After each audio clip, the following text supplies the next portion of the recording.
Hey everybody, I'm going to share with you 15 things that you need to know if you're thinking about living in the Salt Lake City area.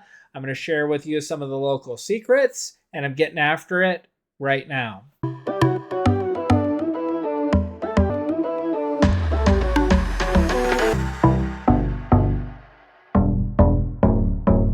Welcome back, everybody. I'm Greg Spackman. I'm with the Living in Salt Lake City channel. If you want to learn everything about what it's like living here, eating here, sleeping here, playing here in the Salt Lake City area, then click the subscribe button and the bell to be notified every time I do new videos, which I do them weekly.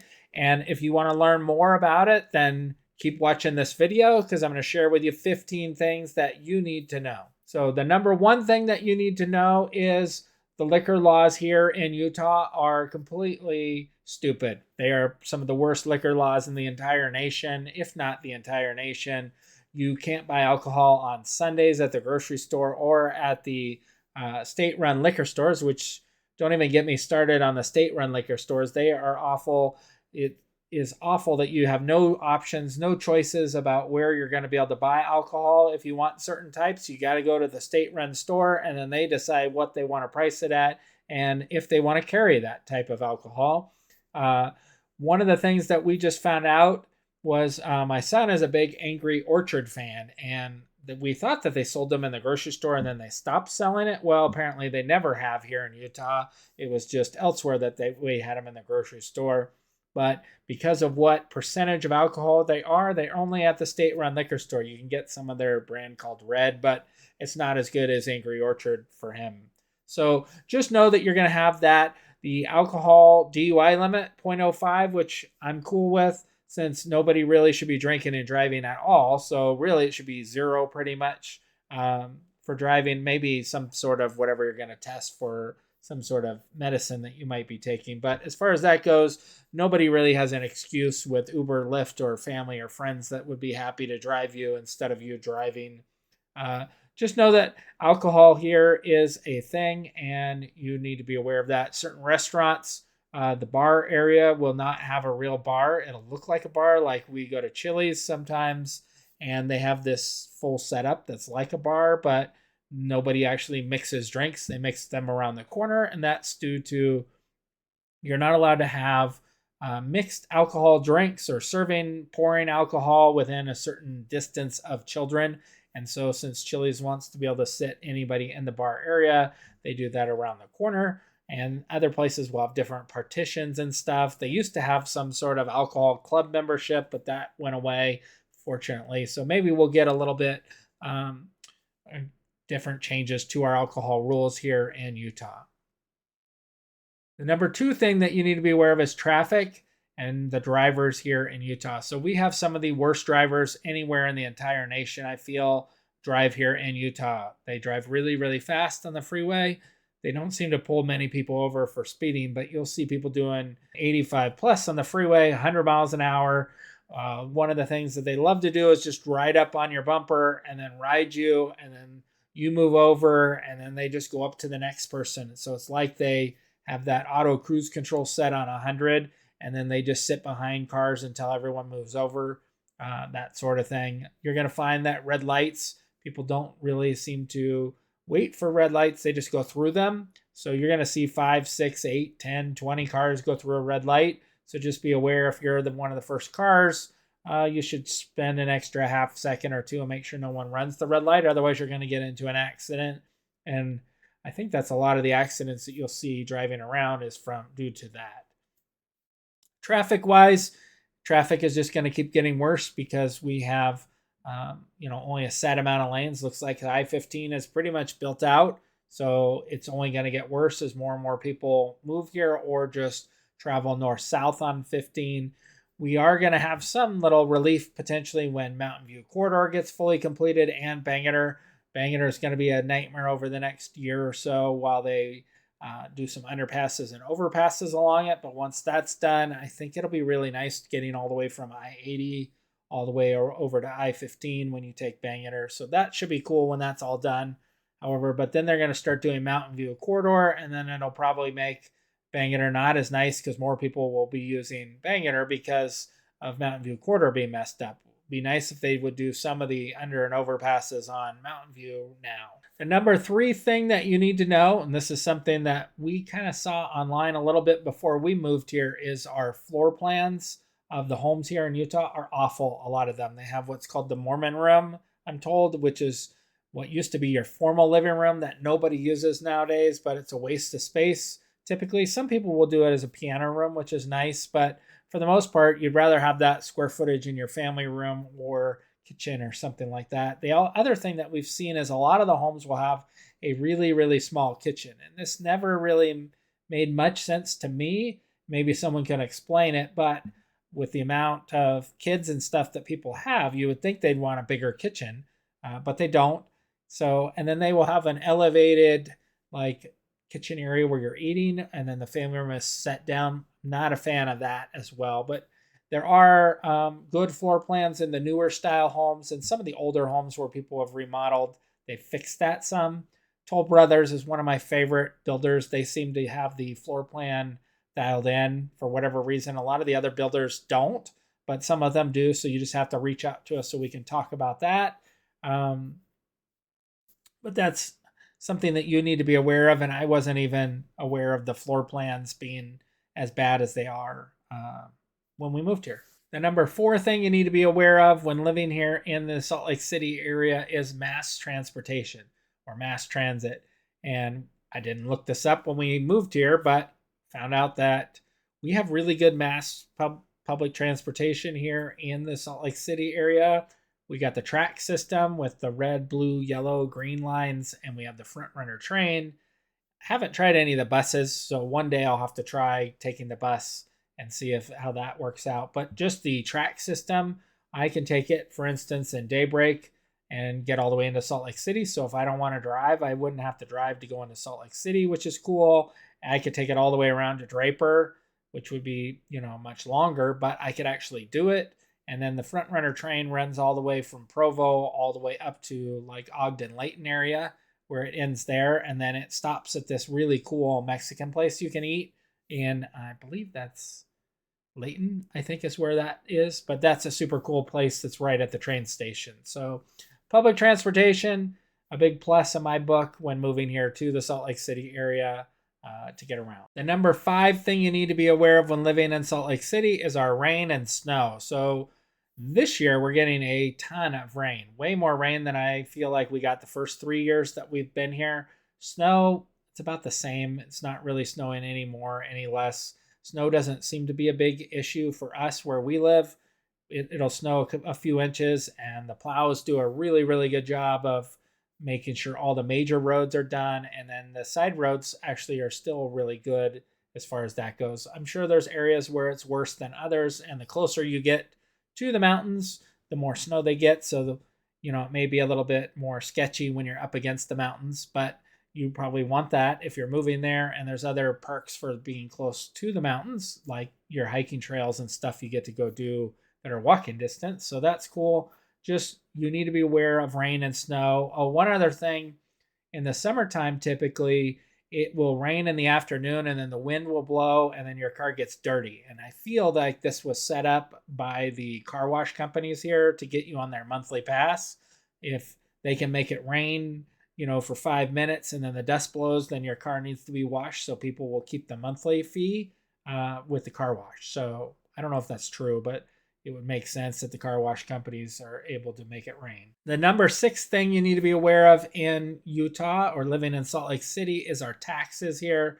We have a 4.65% flat state income tax. So that's good and bad, I guess. Coming from Nashville where it was zero, it's a negative. But coming from California, you would absolutely love having it be a flat tax. So it doesn't really matter how much money you make, you're paying that flat tax. So that's kind of cool. It could be a negative for you as well. They do tax Social Security income to some extent here. So you'll want to talk with a CPA all about the different taxes. Corporate tax, 4.65% as well. Overall, property taxes, I have been told and I've seen, seem like they're, in the lower half of the nation. So we aren't high in property taxes. We aren't super low. We're, a pretty good price as far as that goes. Sales tax, it's okay here, I guess. I wish it was a little bit lower, but it is what it is. The number 7 thing that you need to be aware of is gas prices here are higher than what they should be. But I think that I figured out why it's higher, and this was that I saw a comment on Facebook. So if someone else can correct me if I'm wrong, but we have to truck in all of our gasoline here. We don't have a pipeline like a lot of other states have. So it costs more to get the fuel here, which would make sense why they would charge more. But I did a quick search just to give you an idea. We run 85 octane for the lowest setting here, and you'll want to check with your car and mechanic and stuff if you can run that. But it's $2.89 a gallon. We run it in my Jeep, and it seems to have no issue, although I'll put in 91 every so often. I'll run it halfway and then fill it up halfway with super. But 85 is $2.89 a gallon, and then 91 is $3.29 a gallon, and then diesel is $3.94 a gallon. So I'm not sure where that is in relation to you. It's gone up. It was around $2.30 a gallon for unleaded a few months ago. So for whatever reason, they're playing with the prices again. Typically here, I recommend most people get a Costco or Sam's Club, and you may already have a Costco or Sam's Club membership. However, Walmart has been adding gas stations to their lots now to compete. They used to have the other gas station that was near it, but now they are putting it on their, I guess, property. And so they are about the same price as Costco and Sam's Club, which is cool. And then supposedly, if you join their cost or Walmart Plus program or whatever for the $100 or whatever it is a year, you can save 10 cents a gallon. So we're going to look into that to see how many gallons of gas we would need to buy to save the $100, since I don't really care about them doing my groceries for me, which is the other major perk. We'll check that out, see if we can make the numbers work, or how many gallons of gas we would need to use to pay for that. The number 8 thing about living in Salt Lake City that you need to know is outdoors. And people here are crazy outdoor people. It is awesome. It is something that I really love about living here. One of my favorite things, or if not the favorite thing, now my second favorite thing. Favorite thing is taking my Jeep out to like Moab. But the outdoors is awesome here. And you get to camp, you get to fish, hike, whatever you want to do, whether it's in the water or the snow or it's just in the dirt.